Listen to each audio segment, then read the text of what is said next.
तो आज के इस खास विश्लेषण में हम सीधे उस परेशानी की जड़ तक जाएंगे जो हर क्रिएटर को सताती है, YouTube शॉर्ट्स पर व्यूज का अचानक से रुक जाना। अगर कभी ऐसा लगा है कि बढ़िया कंटेंट बनाने के बाद भी व्यूज पूरी तरह से फ्रीज हो गए हैं, तो आज हम उस सोर्स मटेरियल को डिकोड करने वाले हैं जो इस व्यूज के चक्रव्यूह से बाहर निकलने की एक बहुत ही solid step by step uploading strategy बताता है। इसे एल्गोरिदम का एक ऐसा मास्टर क्लास समझ सकते हैं जो ये बताएगा कि बैकएंड पर चीजें असल में कैसे काम करती हैं। इस पूरे सफर के दौरान हम इन अहम पड़ावों से गुजरेंगे। सबसे पहले कम व्यूज की उस आम समस्या को समझेंगे, फिर देखेंगे वो खास ट्रेंडिंग म्यूजिक हैक, उसके बाद टाइटल्स और टैग्स को परफेक्ट बनाने के लिए एआई का कमाल, फिर कुछ बहुत ही क्रूशियल शुरुआती अपलोड सेटिंग्स और अंत में यूट्यूब स्टूडियो वाला वो फाइनल टच। चलिए सबसे पहले बात करते हैं हमारे पहले पॉइंट की, कम व्यूज की समस्या, जो कि सच में एक बहुत ही आम परेशानी है। अब ये सवाल उठना बहुत लाजमी है कि आखिर बहुत ही शानदार तरीके से एडिट किए गए शॉट्स भी फेल क्यों हो जाते हैं। घंटों की मेहनत, एकदम क्रिस्प एडिटिंग, कमाल की वीडियो क्वालिटी, फिर भी रिजल्ट निराशाजनक। सोर्स मटेरियल बहुत ही स्पष्ट रूप से बताता है कि असल दिक्कत कंटेंट में नहीं है, बल्कि अपलोड करने के उस छिपे हुए तरीके में है जिसे अक्सर इग्नोर कर दिया जाता है। अपलोडिंग का सही तरीका ही सारा गेम पलट सकता है। और ये जो 1000 से 5000 व्यूज का आंकड़ा है ना, ये कोई मामूली नंबर नहीं है। ये एक तरह की अदृश्य दीवार है। यहीं आकर कई बेहतरीन शॉट्स एकदम से अटक जाते हैं, व्यूज आते हैं और फिर अचानक से सब फ्रीज, जबकि कई नए क्रिएटर्स आराम से लाखों में खेल रहे होते हैं। इससे ये साबित होता है कि सिर्फ अच्छा कंटेंट ही नहीं, बल्कि सही अपलोडिंग स्ट्रैटेजी ही वो चाबी है जो इस दीवार को हमेशा के लिए तोड़ सकती है। अब आगे बढ़ते हैं दूसरे पड़ाव की तरफ, ट्रेंडिंग म्यूजिक हैक, यानी एल्गोरिदम को कैसे मात दी जाए। शॉर्ट्स के लिए ऑडियो चुनना ये सिर्फ कोई क्रिएटिव चॉइस नहीं है, बल्कि ये तो एक बहुत ही बड़ा एल्गोरिदम लीवर है।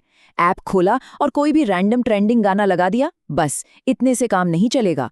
सोर्स के मुताबिक सही तरीका ये है कि सीधे गूगल पर जाएं और यूट्यूब ग्लोबल चार्ट सर्च करें। वहां जो भी गाना पूरी दुनिया में नंबर 1 पर ट्रेंड कर रहा है, उसे पहचान कर अपने शॉट में ऐड करना है। ये एल्गोरिदम को एक डायरेक्ट सिग्नल भेजता है कि ये कंटेंट एकदम करंट ट्रेंड के साथ चल रहा है। लेकिन यहाँ सबसे बड़ा कैच क्या है?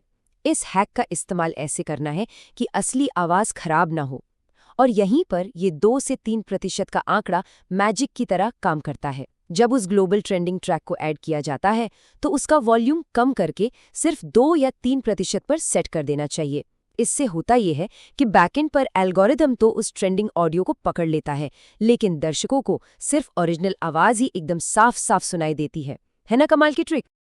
चलिए अब आते हैं नंबर 3 पर, टाइटल्स और टैग्स के लिए एआई का इस्तेमाल, जो एकदम सटीक मेटा डेटा तैयार करता है। म्यूजिक सेट हो गया, अब बारी है मेटा डेटा की। इस प्रोसेस में एआई टूल्स, खासकर चैट जीपीटी, किसी बेहतरीन साथी की तरह काम आते हैं। बात सिर्फ कुछ शब्द टाइप करने की नहीं है, बल्कि वो जादुई शब्द ढूंढने की है जो दर्शकों को क्लिक करने पर मजबूर कर दें। एआई को सिर्फ एक मशीन मत समझिए, उसे पूरी कहानी का कॉन्टेक्स्ट दीजिए, जैसे सोर्स में बताया गया है। अगर एआई को प्रॉम्प्ट दिया जाए कि एक गरीब किसान और एक अमीर सेठ की बकरी खरीदने की कहानी पर एक छोटा क्लिकेबल टाइटल दें जिसमें किसान की जीत हो, तो रिजल्ट सच में हैरान कर देने वाले होते हैं। और फिर आउटपुट निकल कर आता है कुछ ऐसा: बकरी ने पलट दी किस्मत। एकदम छोटा, पंच से भरा हुआ, और सबसे खास बात, एकदम उसी देसी भाषा में जिसमें दर्शक कंटेंट देखते हैं। एआई ऐसे छोटे और क्लिकेबल टाइटल्स बनाने में सच में माहिर है, जो किसी भी शॉट के वायरल होने के चांसेस को रॉकेट की तरह ऊपर ले जा सकते हैं। और मेटा डेटा सिर्फ टाइटल पर खत्म नहीं होता, हैशटैग्स का भी पूरा एक साइंस है। चैट जीपीटी जो टॉप 5 टैग्स रेकमेंड करता है वो हैं #shorts, #YouTube shorts, #viral, trending और आखिरी में खुद के चैनल का नाम। बस ये 5। कोई भी रैंडम या बिना सिर पैर के टैग्स लगाने से बचना चाहिए, वरना एल्गोरिदम पूरी तरह से कंफ्यूज हो सकता है। अब बात करते हैं चौथे हिस्से की, कुछ बहुत ही महत्वपूर्ण शुरुआती अपलोड सेटिंग्स, यानी मजबूत नींव तैयार करना। क्रिएटिव मेटा डेटा तो रेडी है, लेकिन अब असली टेक्निकल फाउंडेशन रखने का वक्त आ गया है। अपलोड बटन दबाने से पहले ऐप के अंदर की कुछ सेटिंग्स को ट्वीक करना बहुत ही क्रूशल है। डिफ़ॉल्ट अपलोड और रणनीतिक अपलोड के बीच ज़मीन आसमान का फ़र्क होता है।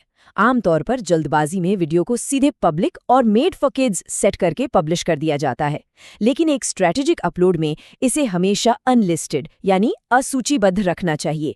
और हाँ, इसे not made for kids mark करना बिल्कुल अनिवार्य है, ताकि ये कंटेंट सिर्फ बच्चों तक सीमित न रह जाए और इसे एक बहुत बड़ी ऑडियंस मिल सके। पब्लिश करने से पहले कुछ और छोटे-छोटे लेकिन बहुत ही असरदार बदलाव करने होते हैं। अपलोड स्क्रीन पर पेंसिल आइकन पर क्लिक करके वीडियो के सबसे अट्रैक्टिव हिस्से को थंबनेल के रूप में चुनना एकदम मस्ट है। साथ ही लोकेशन वाले ऑप्शन को बिल्कुल खाली छोड़ देना चाहिए, ताकि वीडियो की रीच किसी भौगोलिक सीमा में न बंधे। इसके अलावा कमेंट्स हमेशा ऑन रखने चाहिए और अगर वीडियो बनाने में किसी भी तरह के एआई का इस्तेमाल हुआ है तो ईमानदारी से उसकी जानकारी डिक्लेयर कर देनी चाहिए। और अब हम आ गए हैं 5वें और आखिरी पॉइंट पर, YouTube स्टूडियो का फाइनल टच, जहां असली छिपे हुए बदलाव होते हैं। कई बार लगता है कि ऐप में सेटिंग्स कर दी तो बस काम खत्म, लेकिन असली ऑप्टिमाइजेशन का जादू तो YouTube स्टूडियो ऐप के अंदर होता है। तो ये फाइनल पॉलिश कैसे होती है? सबसे पहले YT स्टूडियो ऐप खोलना है, फिर उस अनलिस्टेड शॉट के एडिट वाले ऑप्शन में जाना है। वहां नीचे शो मोर का जो ऑप्शन होता है, उसे सिलेक्ट करते ही कुछ बहुत ही महत्वपूर्ण सेटिंग्स खुल जाती हैं, जिनमें सबसे अहम है वीडियो की कैटेगरी को अपडेट करना। अब एक बहुत ही कॉमन कंफ्यूजन आता है कि सही वीडियो कैटेगरी कौन सी होनी चाहिए। मान लीजिए चैनल की default category science and technology है, लेकिन ज़रूरी तो नहीं कि हर शॉट उसी टॉपिक पर हो। अगर कोई शॉट कॉमेडी है या उसमें कोई कहानी सुनाई गई है, तो उस पर्टिकुलर वीडियो की कैटेगरी को बदलना बहुत ज़रूरी हो जाता है। अगर कभी दिमाग में ये डाउट आए कि इस वीडियो के लिए एग्जैक्ट कैटेगरी क्या होनी चाहिए, तो यहाँ भी ChatGPT को काम पर लगाया जा सकता है। उसे शॉर्ट की पूरी कहानी बताइए और पूछिए कि YouTube के हिसाब से इसके लिए बेस्ट कैटेगरी क्या रहेगी, जैसे कि एंटरटेनमेंट। सही कैटेगरी सिलेक्ट करना मतलब अपने कंटेंट को एकदम सही दर्शकों के सामने परोसना। यहाँ एक बहुत ही तगड़ा साइकोलॉजिकल हैक है, जो खास तौर पर नए चैनल्स के लिए किसी संजीवनी से कम नहीं है। सेटिंग्स में जाकर लाइक काउंट डिस्प्ले को बंद कर देना। होता क्या है कि जब दर्शक कोई नया शॉट देखते हैं और उस पर सिर्फ 2-4 लाइक्स दिखते हैं, तो वो उसे बिना पूरा देखे ही स्वाइप कर देते हैं। जब लाइक का नंबर दिखेगा ही नहीं, तो लोग उसे उसकी क्वालिटी के बेस पर पूरा देखेंगे। और ये चीज़ बहुत ही साफ तौर पर समझाती है कि एक वायरल शॉट और एक रुके हुए शॉट के बीच असली डिफरेंस क्या होता है। देखिए, ये जितने भी अपलोड हैक्स हमने डिस्कस किए, ये सब बस एक गाड़ी के इंजन को स्टार्ट करने जैसे हैं। लेकिन उस गाड़ी को लंबा सफर तय करने के लिए ऑडियंस एंगेजमेंट के फ्यूल की जरूरत होती है। हाई रिटेंशन, लगातार लाइक्स, ढेरों शेयर्स और कमेंट्स, यही वो असली फैक्टर्स हैं जो अंत में डिसाइड करते हैं कि शॉट वायरल होगा या फिर 5000 व्यूज पर जाकर दम तोड़ देगा। तो इन सारे टेक्निकल और एल्गोरिदम वाली बाधाओं को पार करने के बाद सारा कंट्रोल पूरी तरह से वापस क्रिएटिविटी के हाथों में आ जाता है। अब अपलोड करने का सही तरीका कोई सीक्रेट नहीं रहा। जब एल्गोरिदम को डिकोड करने की कला सामने आ ही चुकी है, तो अब सोचने वाली बात यह है कि शानदार कहानियों और दमदार कंटेंट के साथ अगला बड़ा वायरल शॉट कौन सी कहानी बताएगा। सारे टूल्स अब मौजूद हैं, बस उन्हें सही तरह से इस्तेमाल करने की देर है। इसी विचार के साथ आज के इस विश्लेषण को यहीं विराम देते हैं। सीखते रहिए और आगे बढ़ते रहिए।